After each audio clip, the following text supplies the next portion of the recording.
Hey friends, I'm Rhiannon from Drawn by Rhiannon, and today I'm doing a Q&A to celebrate hitting 100 subscribers on YouTube.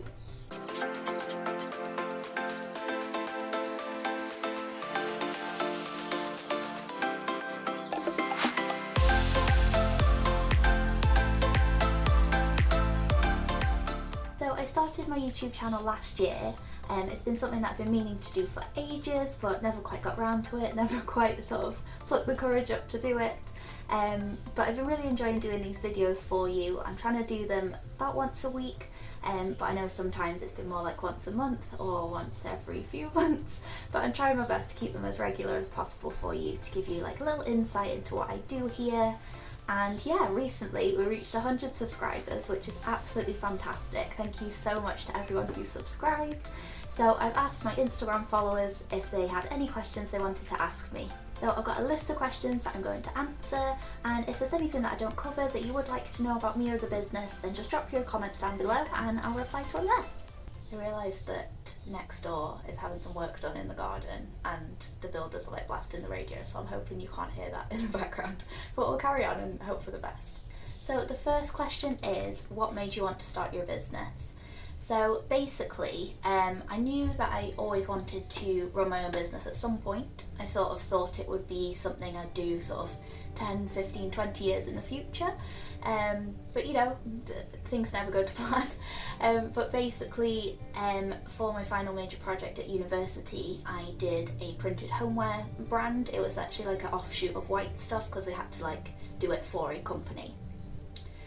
So I was doing a home range for White Stuff, because I was really focusing on print design, and I knew that I didn't want to do anything too technical in the sewing side of things, because I'd done 2 years of fashion design and I loved it, but I just struggled so much with pattern cutting and all the kind of mathsy technical side of it. I just really struggled with. So for my final major project I was like, I'm going to stick to my strengths. I'm better at designing prints than I am at sewing. So I designed a collection of I think 80 prints. It was a crazy amount of prints, and then got those printed onto fabric and made into like cushions and notebook covers and tea towels. I'm trying to remember what else now. But yeah, so I did that for my final major project, and we had our end of year show where you like lay it all out on a table, kind of like a market stall that I do a lot of these days, and people come around and look at it.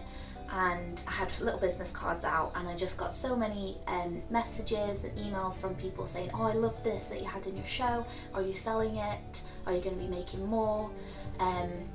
So it kind of grew from there really, in that I opened an Etsy shop to sell off what I'd made at the final major show, and then just, you know, it sold out and people wanted more, so I just kind of kept making it.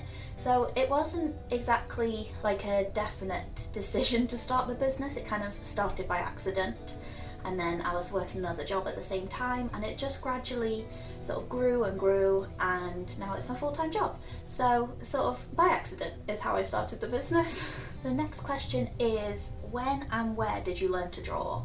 So obviously I learnt to draw like at school when we had art classes, but my art teacher was not very good at drawing.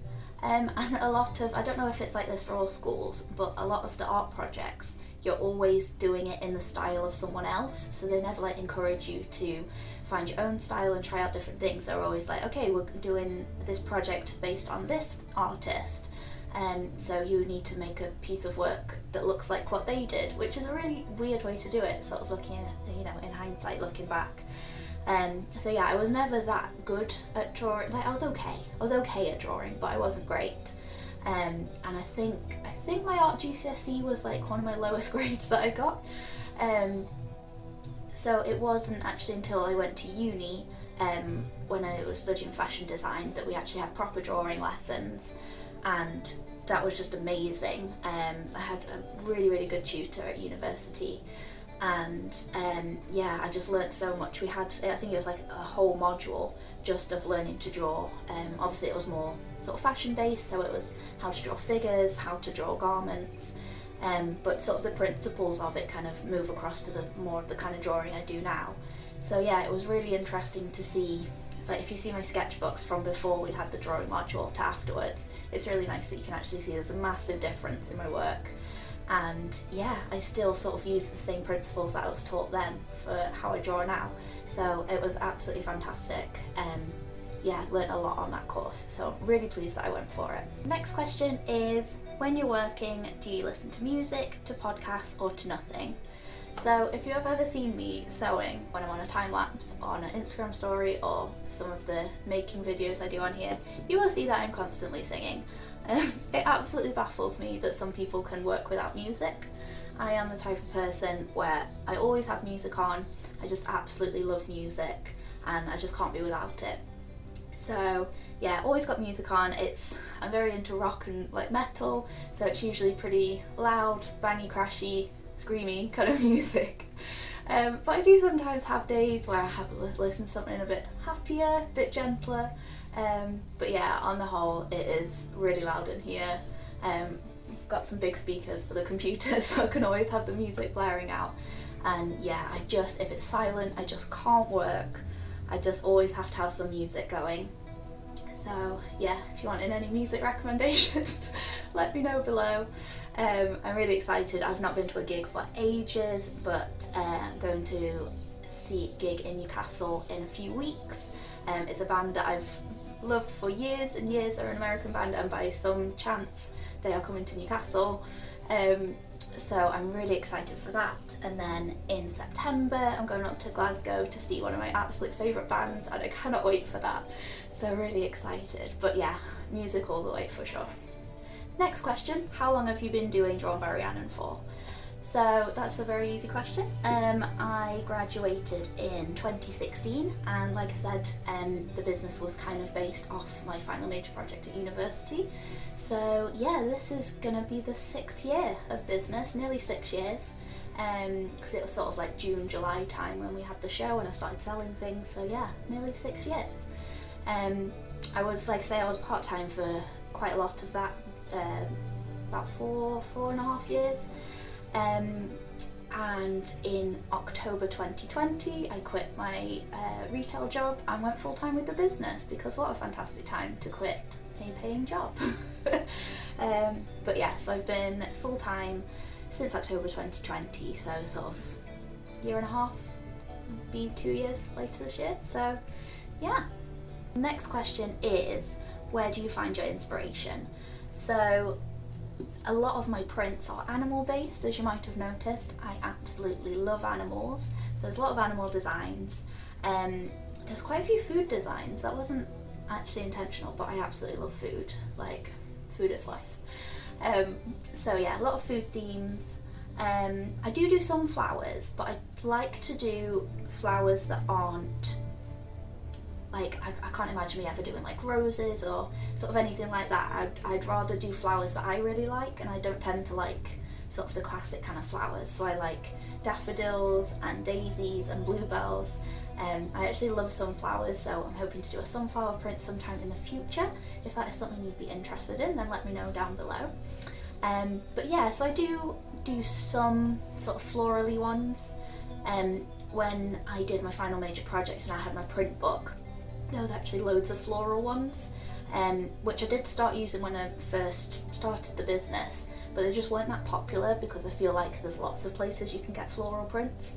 So I prefer to do prints that are sort of harder to find on the high street, if it's someone's favourite animal, or you know, some nice bright colours that you don't really see.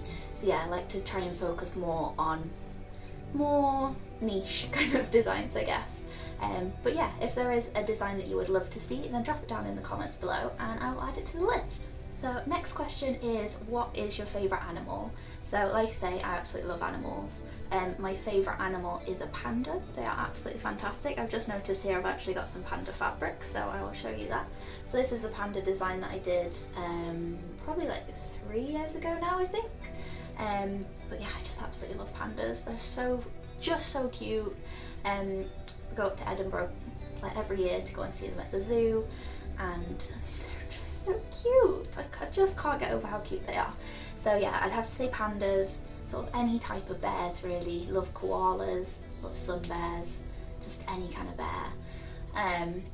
I also really like raccoons. I think they're adorable. I do also have a raccoon print. And yeah, corgis, the best kind of dog. I don't have a corgi print as well. So basically anything that I like, I will make a print out of it, whether or not it's kind of like popular or on trend. I'm like, I like it, so surely someone else must like it. So yeah. Next question is, what is your favourite material to work with? So I would say most of the time I do pencil sketches. I don't actually like using pencils, like lead pencils. I always draw with like a grey coloured pencil. I just find like when you use a pencil it gives a very harsh line, and if you go wrong and you rub it out, there's always sort of like that remnant of it. So I always draw like really lightly in a light grey pencil and then go over it in a darker grey pencil, and yeah, I think I've got like 10 different grey pencils in slightly different shades, from like a warmer to a cooler and a darker grey. But yeah, I don't really know, I was never taught that, I don't know where that kind of came from, but yeah, it's just something I've done over the past few years. I'd say other than that, I don't paint that often because I have never been taught how to paint, so all the painting that I do is a bit sort of, this is how I think it should go, but it's not like technically accurate at all, so I don't paint very often. But I do really like watercolours. I don't know what I'm doing with acrylics or anything like that, so I tend to just stick to watercolours, which I do really like working with those as well. So this question's a little bit tricky.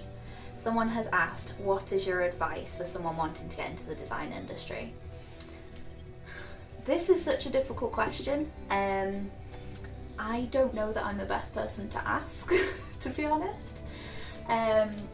But I would say if you want to get into the design industry, first thing I will tell you is incredibly difficult to get into, so you have to be so passionate about it. If you're like, oh, I kind of like drawing, that looks like it might be fun, it's not going to be for you. You need to be determined and passionate and just ready to give it your all. So yeah, I would say main piece of advice is make sure you absolutely love it and that you really want to do it. Second piece of advice I would say is to try and get as much experience as you can. So if you can do internships, if you can manage to find placements anywhere, if you can like enter competitions, anything like that to build a portfolio of different styles, try out different things. Because I got a first class degree when I graduated, and I thought that's great, I'm going to be able to get whatever job I want now. But I left uni and everyone was like, but what's your experience? And I was like, well, I did some interning but not a lot because I was at uni and then I was working to pay for uni. So yes, I would say get as much experience as you can, try and connect with as many people as you can, because I feel like at the end of the day people want to know who they're hiring. So it's really good if you can make connections, get a wide portfolio of work in different styles, and yeah, be ready to work really hard. The final question that I'm going to answer today is, what are your plans for the future of Drawn by Rhiannon? So this is a bit of an interesting one at the moment.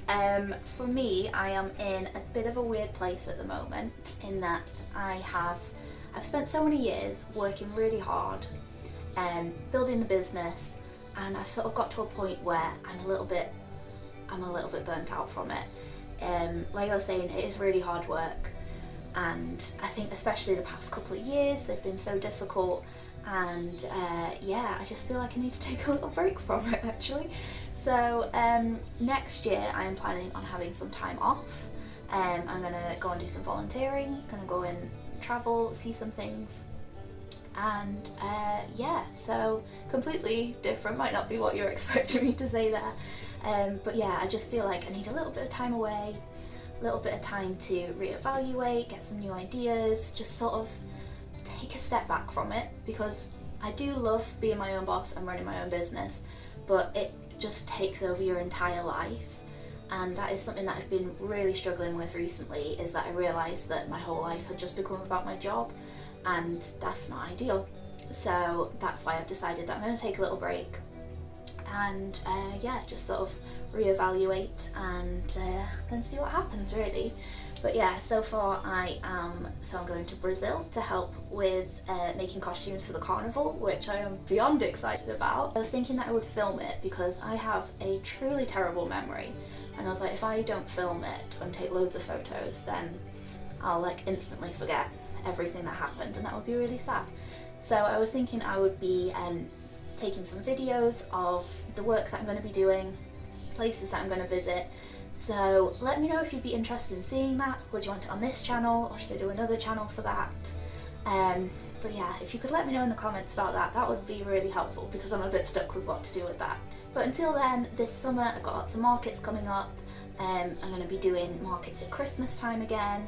So yeah, just sort of at the moment, the future plans for this year are just to kind of carry on doing what I'm doing.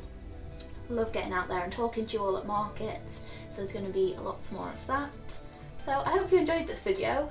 If you did, it would be lovely if you could give it a like, and if you haven't subscribed already, then subscribe. We're going to get up to 200, 300, it's going to be thousands. So yeah, please subscribe if you haven't already. Like I say, if there was anything that you would like to know that I didn't cover in this video, then drop your comment down below and I will get right back to you. Click here to subscribe and click here to watch another video. I hope you're all having a lovely day, and I'll see you in the next video. Bye!